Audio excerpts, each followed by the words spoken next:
Hey friends, welcome to the YouTube channel all about electronics. So in this video, we are going to talk about the inverting input configuration of the operational amplifier, and we will see the concept of virtual ground in the op-amp.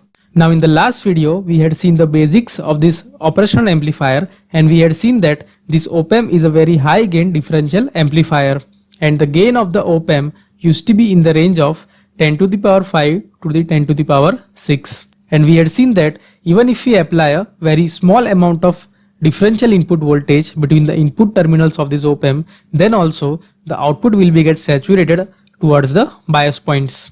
And then we had seen the voltage transfer curve of this op-amp. And then we had seen that even if we apply a small input voltage to this op-amp, then also the output will be get saturated either towards the positive or the negative saturation voltages. Now let's say the saturation voltage for the op-amp is 10 volt and the open loop gain of this op-amp is, let's say, 10 to the power 6.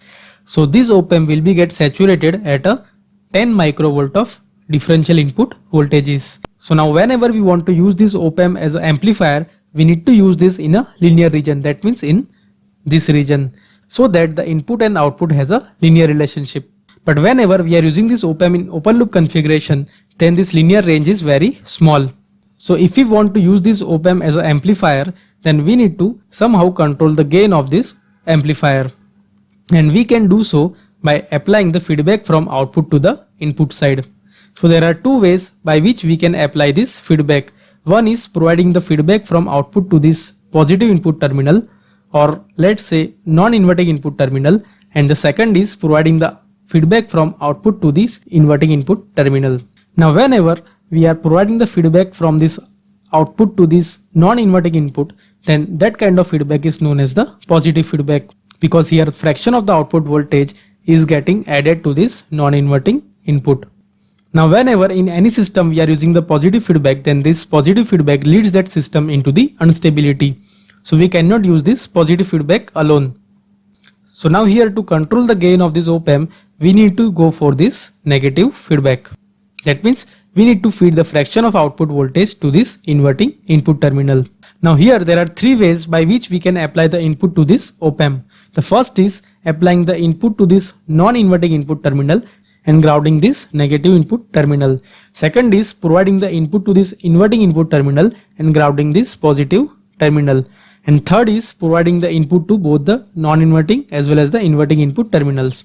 So first we will see the case when we are applying the input to this inverting input terminal.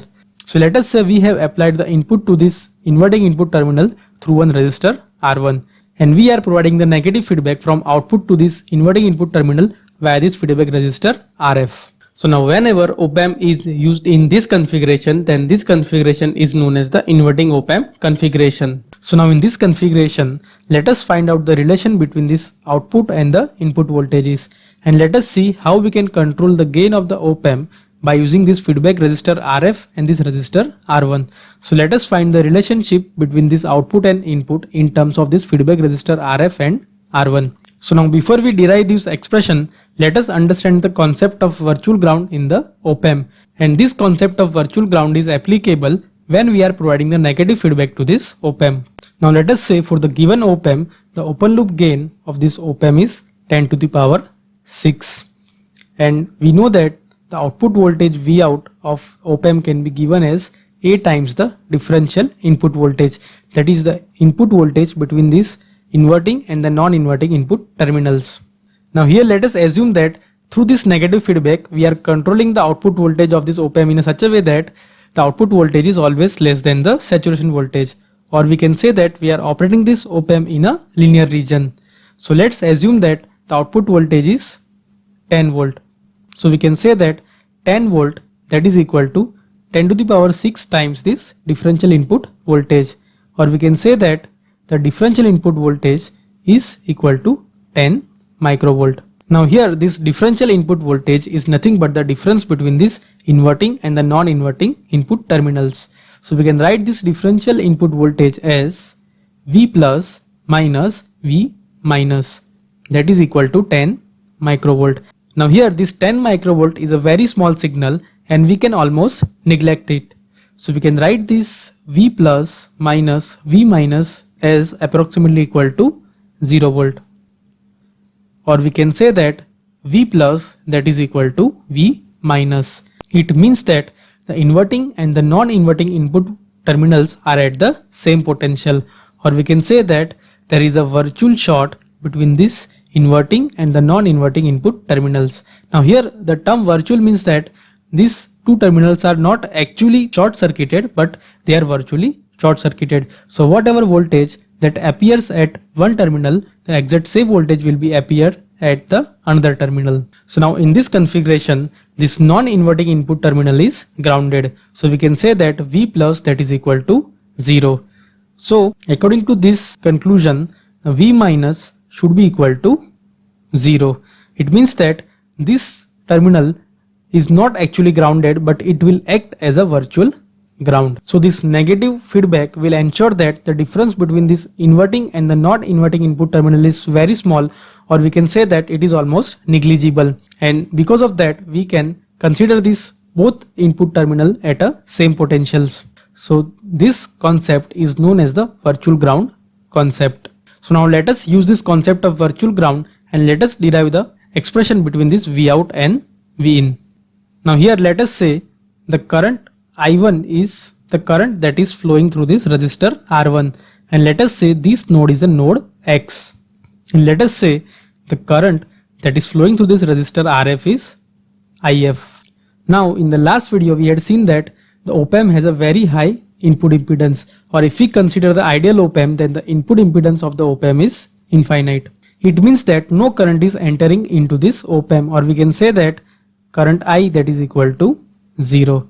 It means that I1 is equal to IF. So now we can write this I1 as V in minus Vx divided by R1, where Vx is the voltage at this particular node. Likewise, we can write this current IF as Vx minus Vout divided by RF. Now if we apply the concept of virtual ground, then this node X should have a zero potential because this non-inverting input terminal is grounded. So the value of Vx should be equal to 0. So we can write this expression as V in divided by R1 that is equal to minus Vout divided by RF, and if we rearrange it, then we can write it as a Vout by V in that is equal to minus RF divided by R1, and this expression is known as the closed loop gain for this inverting op-amp configuration. So as you can see here, just by changing the value of this RF and R1, we can control the gain of this op-amp, and we can use this op-amp as a amplifier. Now here the negative sign indicates that the output voltage is 180 degree out of phase with respect to input voltage.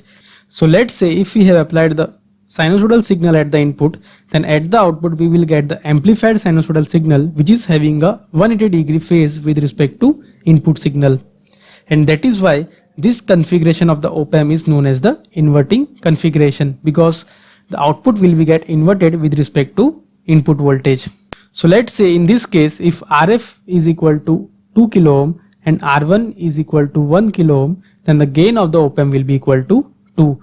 And suppose if we apply the 1 volt of signal, then at the output we will get a 2 volt of signal which is 180 degree out of phase with respect to 1 volt signal. So in this way, by controlling the value of RF and R1, we can control the gain of this op-amp, and we can use this op-amp as a amplifier. So I hope in this video you understood the inverting op-amp configuration and the concept of virtual ground. So if you have any question or suggestion, do let me know in the comment section below. If you like this video, hit the like button and subscribe to the channel for more such videos.